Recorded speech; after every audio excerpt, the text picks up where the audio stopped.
Good afternoon, everyone, and welcome to today's webinar, where we are really fortunate to have a panel of experienced family peer advocate program directors who are going to share some of what they've learned over the years in terms of hiring family peer advocates. Our moderators today are Susan Berger and Nancy Craig. And before we get started, I just want to go over a couple of technical details. If you have questions during today's webinar, we welcome you to chat them in throughout the webinar. We will leave some time at the end of the webinar for questions and answers. The way that you chat in is to click on the speech bubble icon on the bottom of your screen, and that will open up the chat box to your right. And you can chat your questions to the host. You'll see in that little to box, there's a drop down, and one of the choices is the CTAC host. And that will allow phone to collect the questions that you're asking and share them with our presenters. Also, the slides for today's webinar and the recording will be posted within about a week on the CTAC website. And you can get to that part of the website by navigating to our calendar function under upcoming events and look under today's date, and then those slides will be posted. So I'd also like to encourage you to chat your questions in early and not wait until the end of the webinar. That helps our panelists take a look at questions and think about their responses.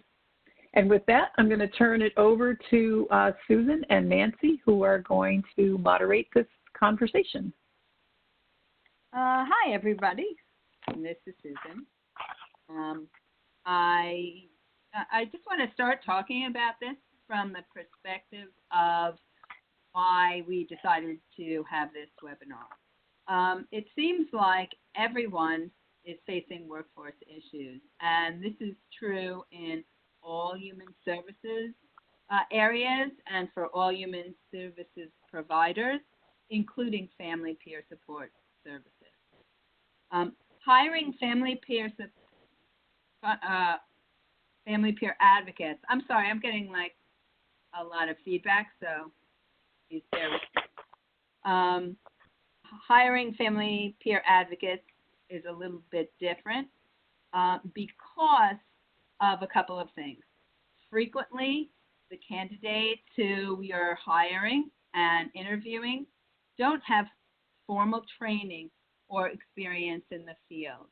So this field, although it's not new, there's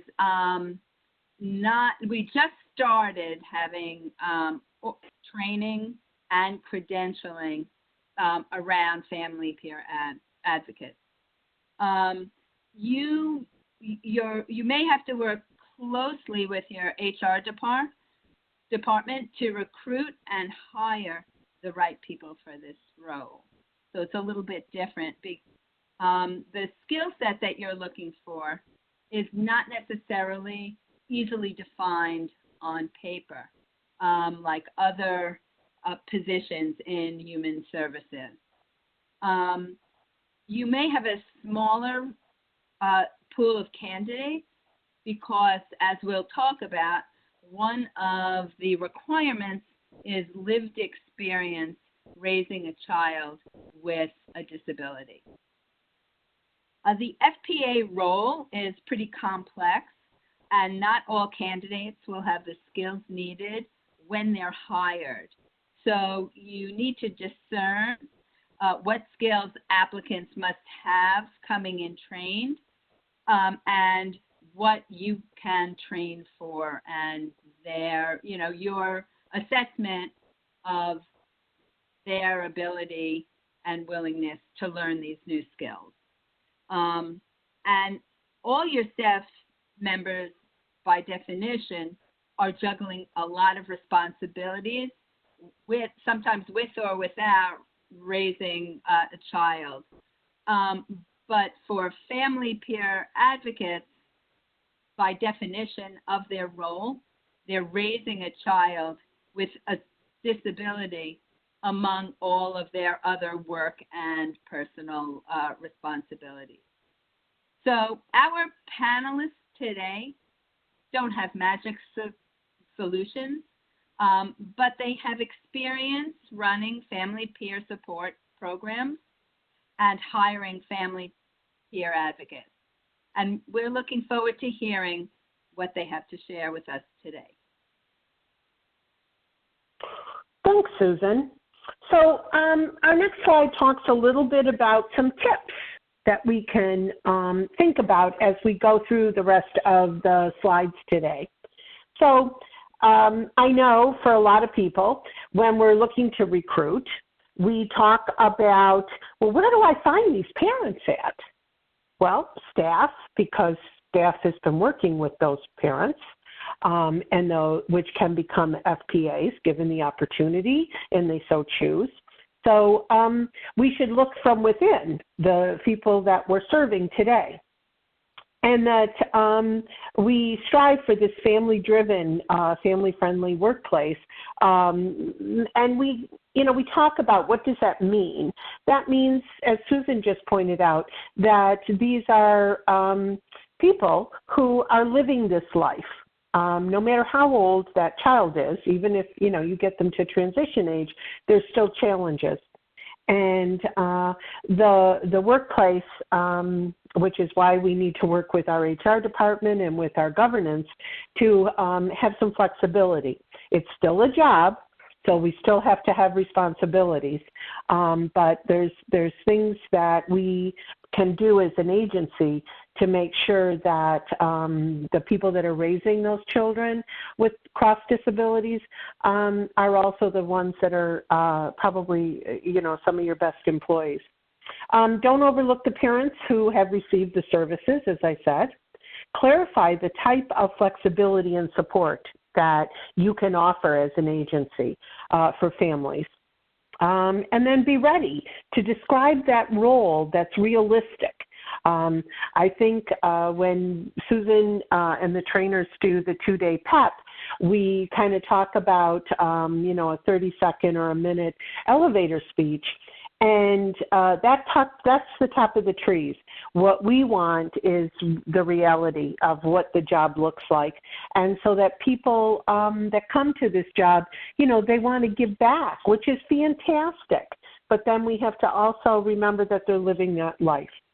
So we're going to move forward, and it is my honor to be able to turn this over and introduce our panelists today.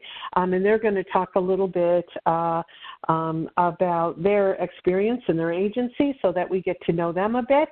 And then we're going to move into some questions. So take it away, Ina. Good afternoon, everyone. My name is Ina Concepcion. I'm the Director of the Family Resource Center of Western Queens and Area Director for the Family Resource Centers on the Vibrant Emotional Health. Vibrant Emotional Health is a nonprofit organization that currently has over 400 employees.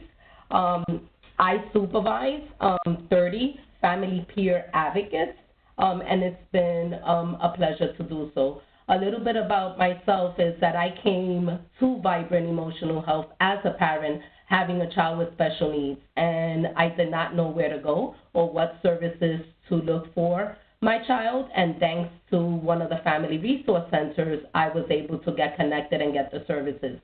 And after that, I became one of the employees from Vibrant, and I am currently now still holding the position as the director of one of the family resource centers. Thank you so much.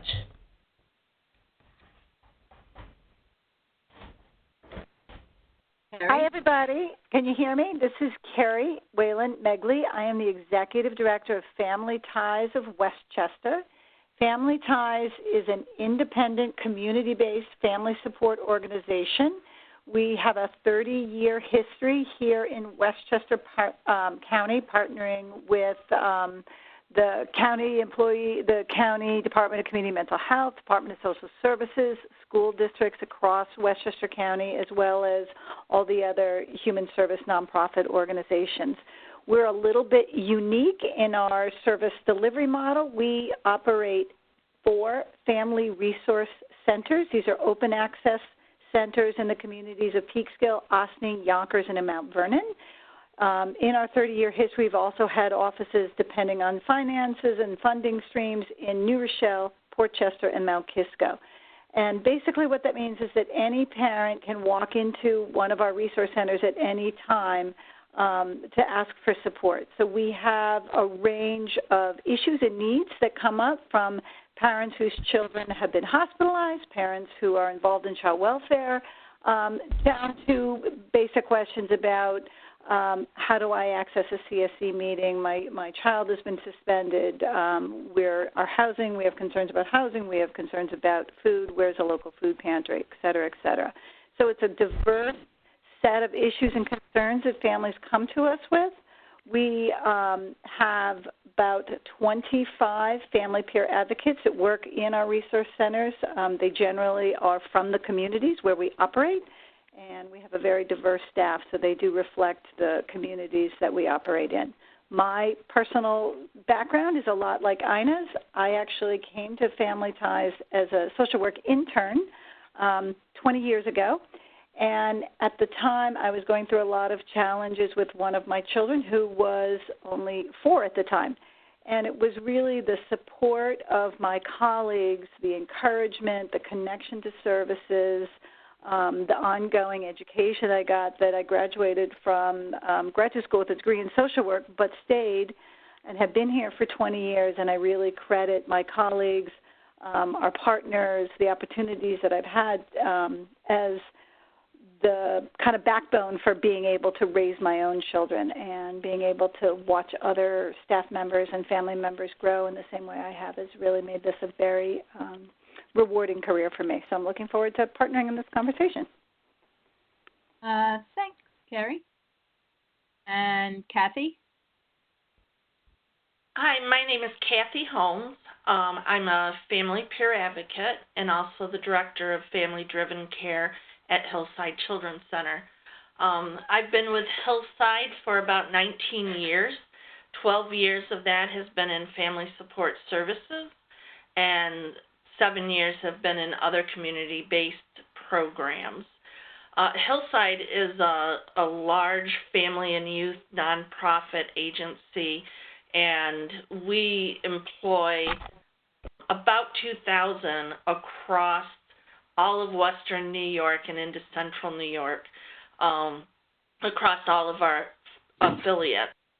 Our family peer support and youth peer support services, though, fall under the Department of Family-Driven Care, and we have 26 family peer advocates and are trying to hire 4 more. And we also have the youth peer services where we have 4 youth peer advocates, and we're trying to hire 2 more youth peer advocates. One of the things that really drew me to the family support services, I'm a parent of 8. I do have children with disabilities, and it was really, it just really hit close to home in all of the support that I got when I reached out for services during a tough time during my parenting, and just fell in love with the family support service arrays. So it really led me in the direction of this as a career. And I look forward in having this conversation with the rest of you on how you hire family peer advocates.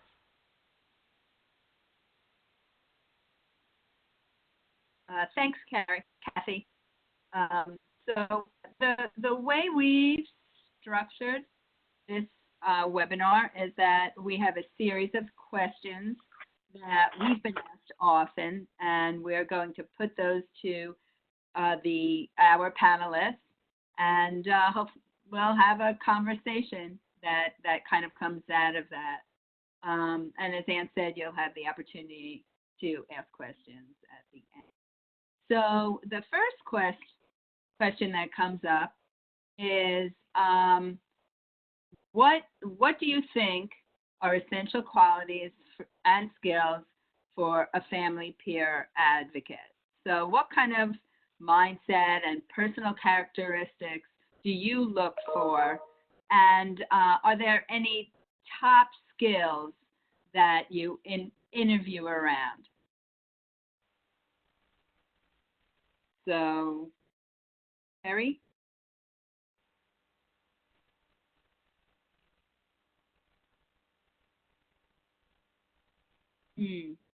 Kerry, we're not hearing you. Can you hear me now? Sorry. Yep. Oh, sorry about that. Okay, so as you mentioned, the credentialing process is still relatively new. Many of us were around when there wasn't a concrete credentialing process and the PEP training, and that's really been an incredibly useful tool for us in terms of having everybody start on the same page. So obviously the expectation of having lived experience is primary. And that really, I think for all of us, in particular, I have a master's degree in social work, but it's really my role as a parent and as a caregiver that guides the work that I do and the work that we do as an organization. So clearly that's key. I think for us, because we operate within the community and we have offices in the different communities, being a team player is really huge. I think we each come to this with our own experience, and sometimes what we've gone through and how we feel is kind of advocating work for our child doesn't work for everybody. And so being a team player, being able to support each other, this work is hard, is really key for us. The other things that we're really looking for is someone that's open to learning and to growing. And again, recognizing that their experience might not work for everybody else, but they're open to asking questions, they're open to learning more, they want to further their careers. As you mentioned earlier, some of our best staff members are family members that have come up through our programs, and they may not have formal degrees or formal professional experience, but they come with such a passion and very often an openness to learning and wanting to give back to their community. So that's key. We, when possible, we actually, if we don't recruit right from the community and from our own programs, we do actually post our positions on Indeed. So when we're doing that, we're looking for people that have had some experience navigating the systems or some experience working with kids and families. So that's ideal. The other thing is we want to assess for people's openness and willingness to participate in supervision. We're asking a lot from from our staff members. We're potentially putting them in situations where they may not know what to do, and we want to make sure that they are open to accessing supervision and that they're seeing that as a real tool for their own professional development. And finally, more recently, I think for us what has become primary and has been a bit of a challenge is IT skills. I've been doing this for 20 years. I did not even have a computer when I first started, and now we're expecting our staff to be able to enter information, enter data into an electronic health record, and have a fairly sophisticated set of skills, which we weren't looking for. So that's become a bigger issue for us in the last couple of years. Those are, I think, really it's the teamwork, the question, being able to learn, to grow, to ask questions, and the ability to take supervision and make use of that in a really productive way are probably the key things that we look for. Thanks, Kerry. Would any of the other panelists like to jump in? Sure. This is Kathy. I think one of the things, I totally agree with everything that Kerry had said. I think having a passion for this work is just is a must. It is really tough work, and it's oftentimes difficult for our staff when certain things trigger, maybe some past trauma that they have experienced.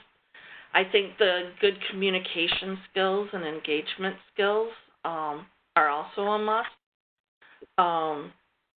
And, someone who has good time management skills, especially now with us becoming a billable service through Medicaid, that time management is crucial. Wow. Thanks, Kathy. Go on, Ina.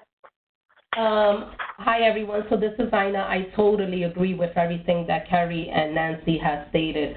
one of our main, tools in Vibrant is that we use the CPR. So for Vibrant, the Family Resource Centers, our CPR relates to the person being able to connect with the families. Not only connect, but also promote support and self-advocacy. And with that said, being mindful and always remembering to respect the families at all times. So those are the three key components that we look at when we recruit, family peer advocates. Thanks, Ina. That's wonderful. Thank you, panelists. So we're going to move on to our second question. And that is, Susan, can you move the slide? That is, recruitment is challenging. And what have you found that works for you in your location, in your area? And I think we're going to start with Kathy first. Yeah, recruitment is definitely very challenging. We get our best results by word of mouth. We do advertise. We use Indeed. We've put it out in penny savers and newspapers, but we get the staff that we have has been through word of mouth, and from staff who have worked with families in the past, and really feel that they make a great advocate, or families who have spoken up during the service delivery and saying, I would really like to be a family advocate someday. Those are the ones we are seeing the most of and most success with. And I think to be motivated to do this work, I think we find that people who've actually received the services tend to be a little bit more motivated. They understand the value of family support services, and they wanna be able to help others like the services that they have received. Have you found any surprising places where your recruiting has been successful, Kathy? I wish I could say I've found surprising places. We're still looking. How do we reach out to different places so that we can get a more diverse team of family advocates? We have reached out to the community colleges. A lot of times, parents get to a point where they're ready to go back and say, I'm gonna go back and go to school because I want to do something more for myself or whatever. So we've reached out to them. We have gotten some interest there. But I think that continues to be a challenge on how do we reach out and find these family members who want to be advocates. One thing that our agency has done is by using Facebook and social media more often, and that has helped some. Thank you. And what about the rest of the panel? Yep. This is Ina. If I could weigh in a little bit on that question, one of the things that have helped us a lot is looking into advocacy organizations. And every time we have a job description open, we're able to send them the job description, and any other community-based organizations that service parents, for example, early intervention. We also participate in a lot of job fairs. I agree also with Kerry, we place the jobs in Indeed, and a hiring program that we use at Vibrant, which is Newton, and that has been very helpful as well. Thank you. Kerry, what about you guys? Anything? Yeah. So I would pretty much piggyback on what Kathy and Ina have said. We do get excellent staff members right directly from our programs because we've been in the communities that we serve for close to 30 years in some cases. We have a pretty good reputation, so a lot of times people will come to us because they know the work that we do. And, as I said, maybe they're at a point now where their own children are grown and they're feeling like this is a good opportunity for me to give back. Interestingly enough, we, for a while, so we're kind of a second-generation organization. So I'm probably one of I am the longest-serving family advocate and employee of Family Ties, and I've been here about 20 years. But we, interestingly enough, had quite a few people from the Department of Social Services who knew us from the work that we did, and when they retired from the department, they actually came to work for us and were some of our senior administrators and supervisors, which helped train other staff members and give them a good understanding of how to partner with some of our cross-systems collaborators. But they were doing it because of their own family stories that they really felt that this was a time that they could give back now.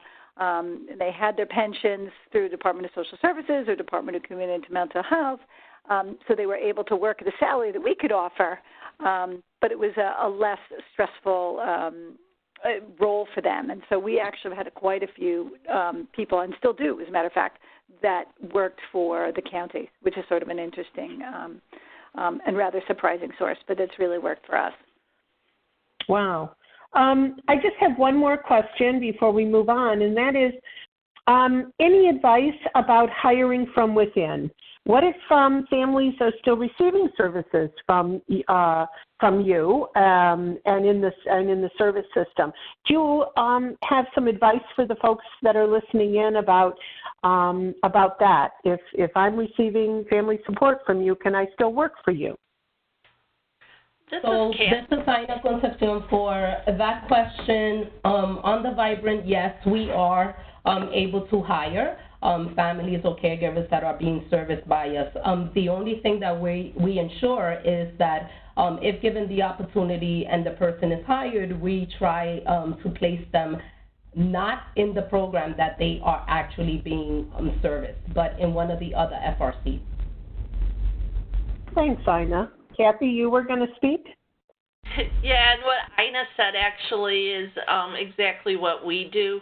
We will hire families who are receiving services, and especially when we're in so many different communities, it starts to get very difficult not to hire people who are receiving services. So we put a safety net around them. We try to make sure that they're not serving families in whether it's the same county that their child is receiving services or the same staff from other providers are serving, their families. So we try to make sure that there's a good safety net around them and to assure that they also have privacy with what's going on in their own family too. Thank you. Kerry? Yeah, I would just add to that, because we're so small and we work in the community, it's hard to separate people from a program that they might have participated in. So we generally don't hire people who are kind of actively involved at the high end of services that we might be operating and offering. But again, we also do a lot of just sort of community support groups and things like that. So we have hired people directly from those venues. I think the one thing we can never guarantee, particularly as a caregiver myself, is you never know. You might think things are going along great, and then there's a crisis, and then what do you do? And so we have hired people, and then they've been in crisis, and then we've had to kind of circle the wagons and access more intensive services for them. And that's why for us the whole idea around supervision is really important, because we want to make sure that we're protecting the privacy of that family, but we're also supporting them when they're in crisis, as well as helping ensure that the work actually is getting done. So there's a lot of of different aspects to that. But I think because we're a family support organization and that's all we do, we pay a lot of attention to making sure our staff are supported at all times and that we have the appropriate resources to help them when there are challenges that come up. So, wow, thank you. Susan, I think we had something that you were going to share. I just wanted to put in a plug for the new Families Together in New York State website employment opportunities page. So we have the availability now to post jobs that are available for family peer support positions across New York State.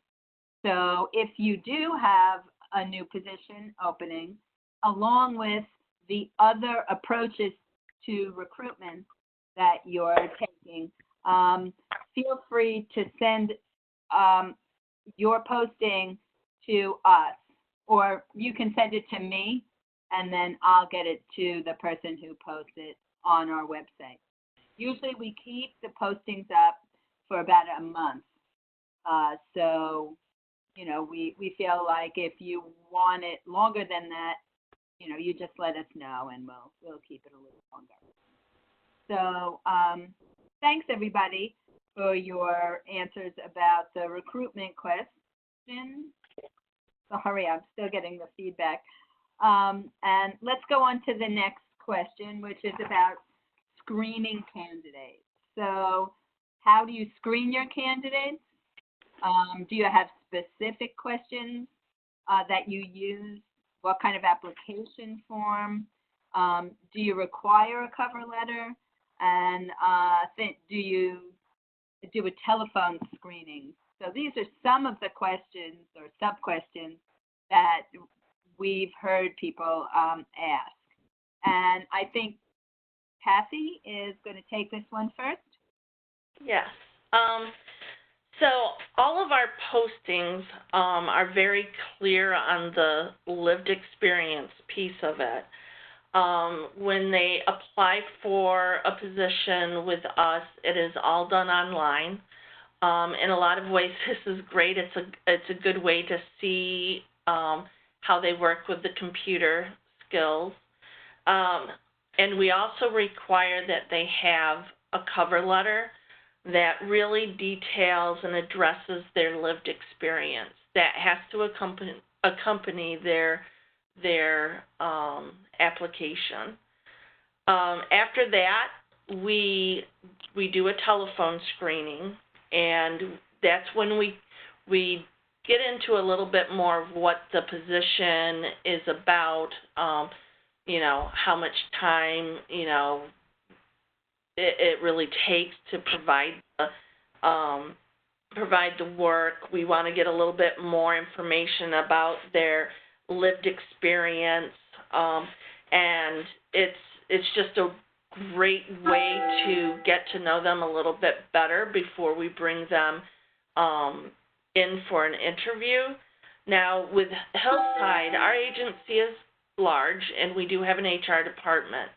They're the ones that, will post all of our postings to wherever, we're wanting them to be. And as they get applicants, they send them to us, but they don't necessarily do phone screenings. So the understanding of what lived experience is has been one of the more difficult things when we get applicants. So that's why we're really good about doing the phone screenings first, so that we're not bringing in people who really don't qualify for the job based on lived experience. And I mean, that's pretty much how we do it. I don't know, Ina, if you have more. Yes, thank you. So I agree with everything that Kathy just stated. Vibrant also does the phone screening, and again, it's to just rule out anyone that doesn't have the qualifications that we look for. On our job postings, the first qualification that we state, and we put it in bold, is, are you a parent or a caregiver of a child with emotional or behavior challenges? And do you have any experience navigating the different systems? So that phone screening is excruciating important for us to do first. And then we also have specific questions that we ask them when we have that phone screening. One of them that has been very helpful for myself and our team is, has there been a time you had to advocate for yourself or someone else? And that gives us a little bit of an understanding whether or not they are able to advocate for the families that they serve. Do we require a cover letter? Yes. The cover letter should be accompanied with a resume. And then we have the Newton hiring program that helps us wean out the applicants that are not, suitable for the job description that we're looking for. And like Kathy said, we have an HR department that they also help us sharing our postings. They post them on the websites and they post them on the job fairs, and they're able to send us specific candidates that they believe should fit or would fit the job posting. Thank you. I think that's just important. Kerry, do you have anything to add to that? You know what? We're pretty much doing the same thing. It's funny, as I'm listening to this, we've never required a cover letter, but now I'm thinking that we might going forward. So I do think that is a good addition to the process. We actually are pretty successful being able to recruit for positions. So the one thing, we don't hire per diem workers. All our staff are full or part-time salaried employees. So probably the key question that we need to know once we've clarified that they are in fact an actual parent and caregiver rather than just someone who has advocated for kids and families. So making sure that we're really clear about asking ahead of time in the job description that you must be a parent or a caregiver of a child with an emotional behavioral challenge. We also do a very, very thorough and intensive phone screening. But then our other thing is, are they willing to accept the salary that we're offering? Because a lot of times people, want the position and they think it's great, but they're really looking for far more than we're going to be able to pay them. So we're very clear about this is what the salary is. I don't want to waste your time or our time. There is not a lot of wriggle room, and so very often we lose people just because of what the salary is. But we're pretty upfront about it, so that's been helpful for us. Yeah, that's good advice. So let's move on to the next question. Thanks for those responses. Great. So in this, we're going to talk a little bit about the interview process, which, we've gone through. Okay, here's where you find them. Here's how you advertise for them and for the FPAs. And now we're going to, what do you do in your interview process? And are there specific questions that you found that are really helpful? Role plays as part of the interview. Are other staff involved, or do you leave that up to the HR department? And then what if you don't have the experience as an FPA? Can you bring others in to help you if HR is doing that, so that you make sure that you have folks in there? And so I think, Ina, you're going to start us off on this one, and you're going to share a little bit about your thorough process. Yes. So the interview process on the Vibrance Family Resource Centers is, the first interview is conducted by myself, the director from the Family Resource Centers, accompanied by our clinical partner. Then we have, for those that we call in for a second interview, the second interview will consist of the senior family advocate and one of the advocates from our team. The reason why we do that is to give our team the opportunity to feel the person out, to see if, the person would be a team player, or, just to get more information from that person. In regards to having role plays as part of our interview process, yes, we do. we have role plays where we give them a printout, which is also given for written samples, and it's about a family that comes into the Family Resource Center seeking services.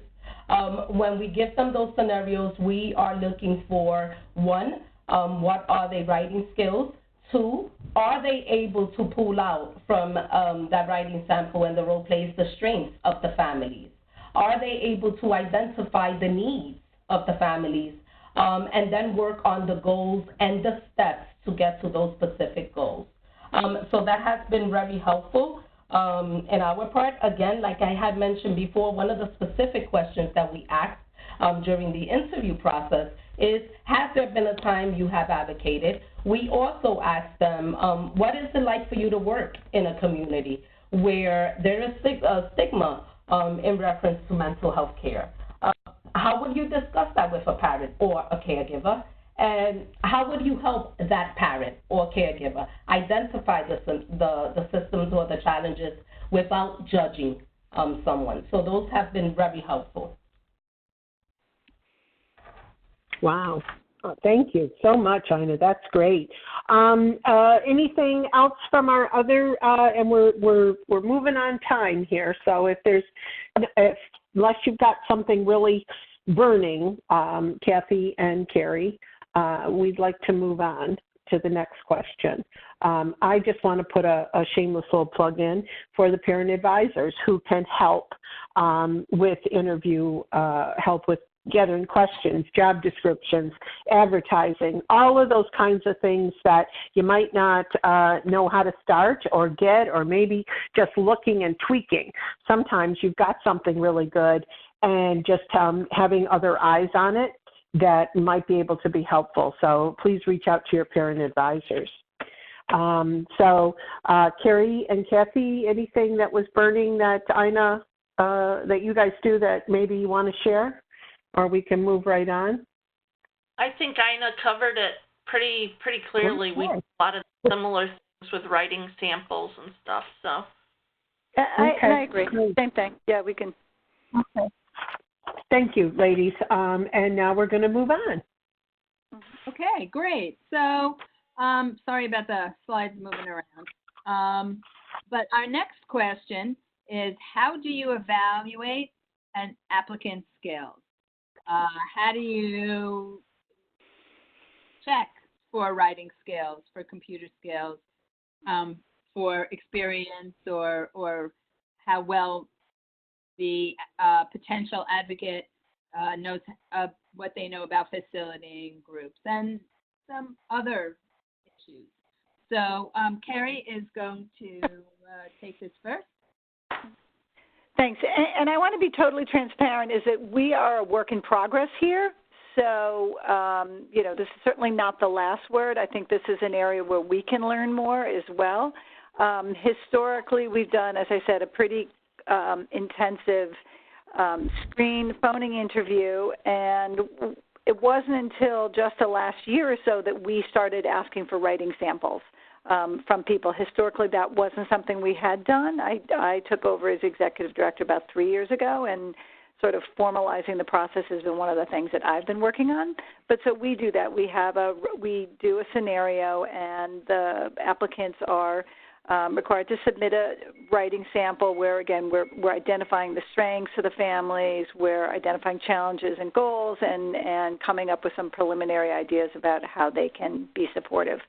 One of the things that we're, expected to do is to be able to, and we've had challenges with this with some of our staff, actually being able to save a document, being able to attach it to an email, to email it to us. So that whole process, as well as sending an email to schedule an appointment to see whether people respond in an appropriate fashion and in a timely fashion, and know how to do some basic IT things and basic word processing things like attaching and creating documents. We have not been great at assessing people's computer skills, and so that's something that we're still struggling with. It was not really a requirement 5, 6, 7 years ago, so this is something we're trying to get better at. We don't look at group facilitation or public speaking skills as a prerequisite for the position. certainly, if people have them, that's awesome, and we will talk about that during the interviewing process. But those are things that we would normally train for versus expecting the staff to have when they were coming in the door. But that's kind of it on us, but we're a much smaller organization and don't have quite as formal a process in place. Thanks, Kerry. Ina or Kathy, do you have something to add to that? Yes. So what we do is we send them an email thanking them for applying, scheduling an appointment via email with them, and then we wait to see how quickly they respond. We do this to evaluate their writing and computer skills, and we also ask them to attach certain documents to an email that we send them just to see if they're capable of doing so.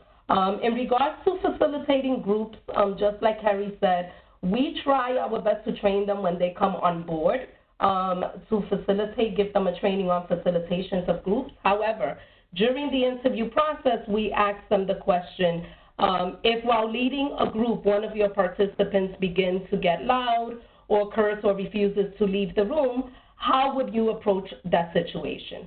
And we do that just to see their basic facilitation skills, and then we take it from there. Great, thanks. Kathy? I have to agree with everything that they said, that it's basically what we're doing too. And as far as the group facilitation, I do believe that that's a training opportunity for them. We do have specific training for facilitation. But otherwise, we basically do all the same thing. Great. Wow. Okay. Thank you so much. Wow, you guys, this is great. I got notes on notes. So we're going to move into our next question, which is how do you bring this lived experience into the interview process so that you have some clarity around exactly why they're getting hired and to help assure that they understand that is the role.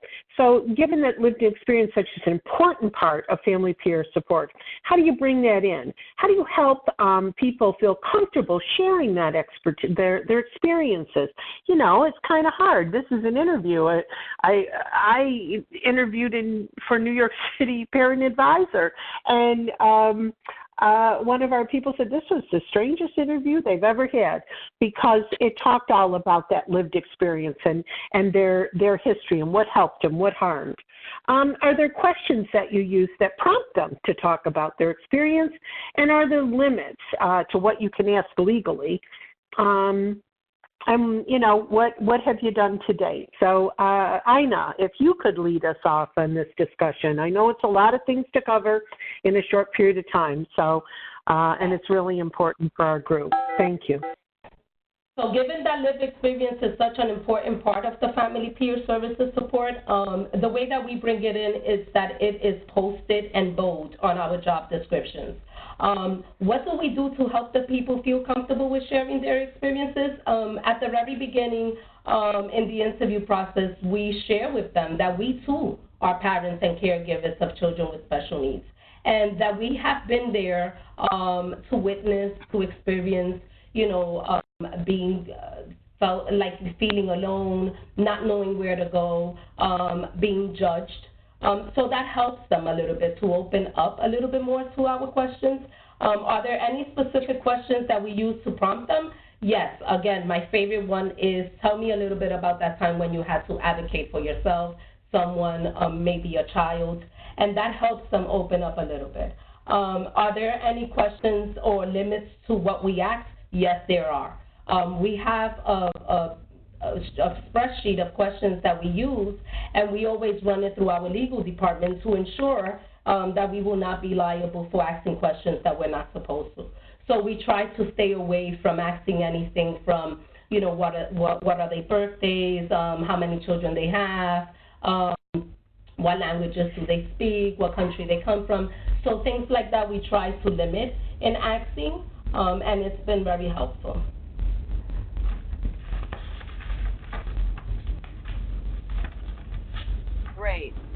Does anyone else want to add to that, Kathy or Kerry?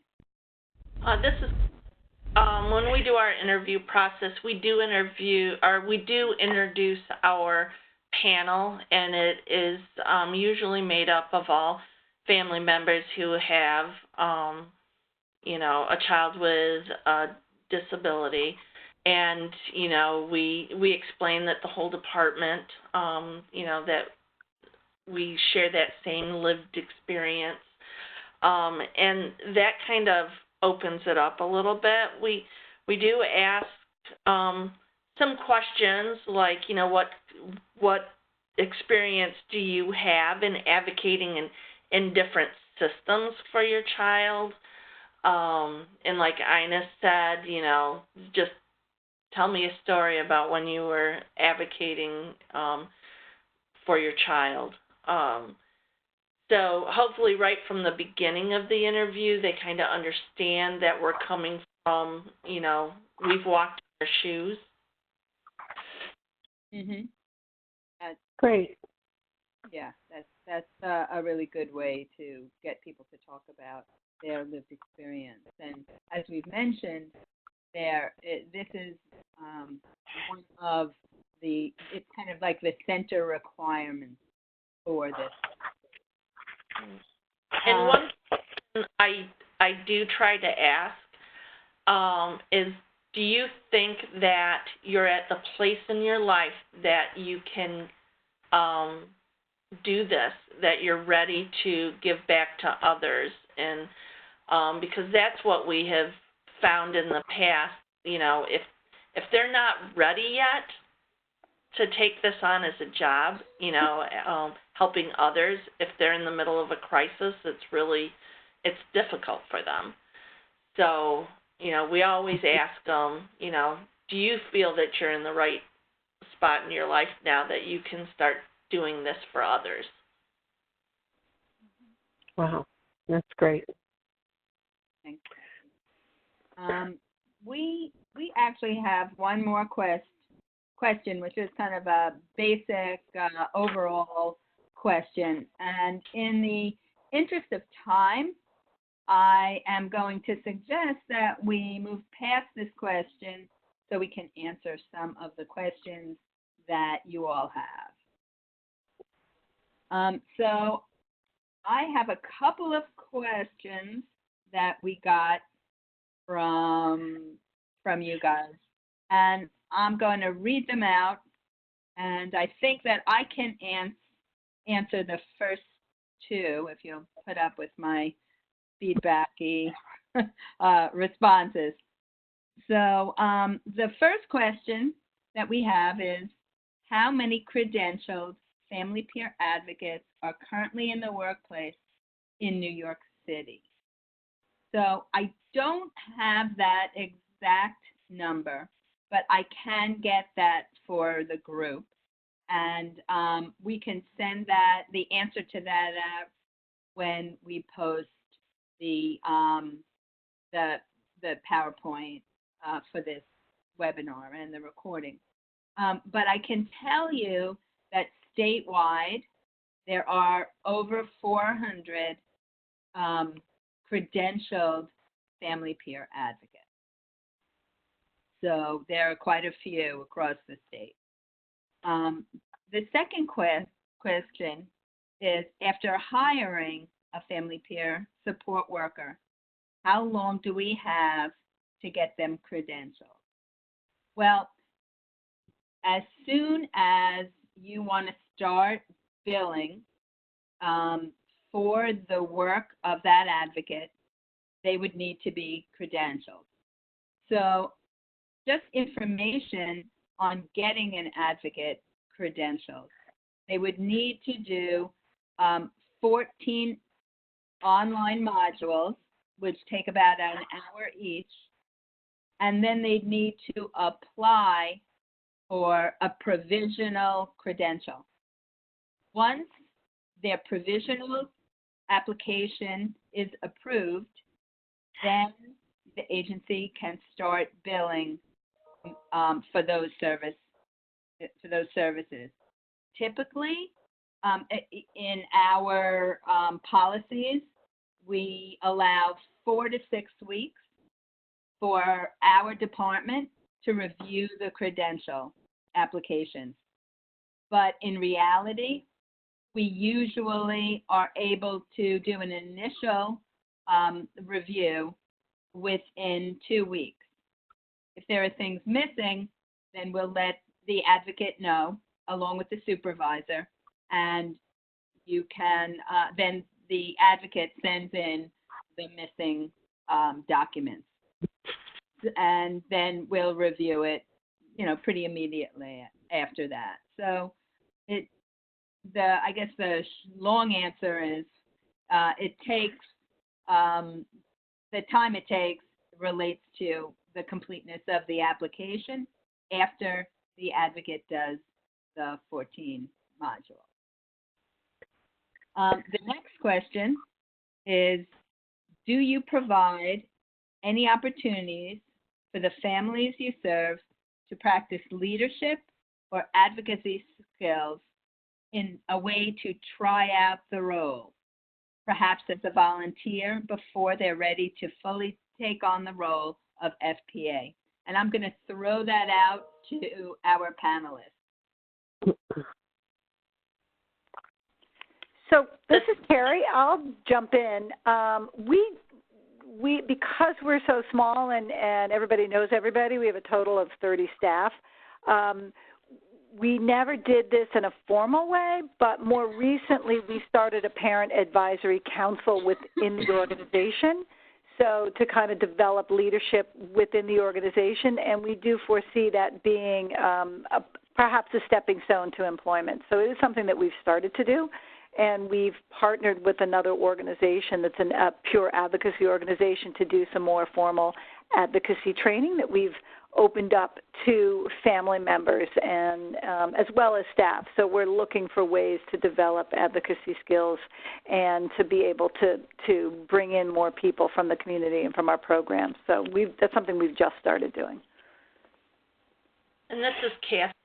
We have utilized parents who have wanted to gain more of those skills in our trainings, our parenting classes. They co-facilitate with one of our family peer advocates.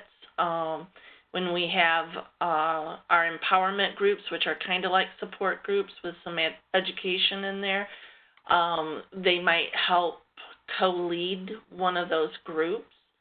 We also have our Family Empowerment Network, which is kind of a platform for families to have a voice in our system of care, and they're able to sit in or be a member of committees and work groups and different meetings throughout our agency to give them that experience with leadership and decision-making for the care of their kids.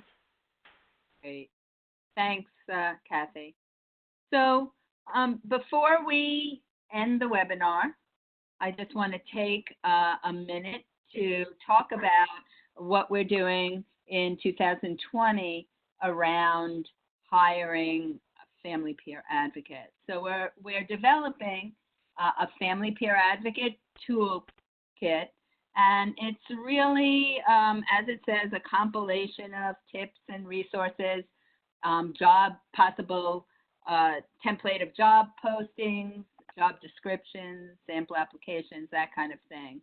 And we're going to be also inviting you to share some of your strategies, questions, and resources with us. So if you have anything to share, which we are hoping you do, you can send them to Ann Cuppinger, and her email address is here and then on one of the slides at the end. If you posted a question and we haven't answered it yet, we will post answers to all of the questions at, when we send out the recording of this webinar. And Here's some contact information. Oh, Anne? Yeah, no, I was just going to wrap things up and thank all of our panelists. Their contact information is at the end of the slide deck. And thank you, Nancy and Susan, for hosting, and to all of our participants. And we really welcome you to stay in touch with us around this issue. And as Susan said, look forward to more information to come, because we know this is an area that many of you have expressed interest in.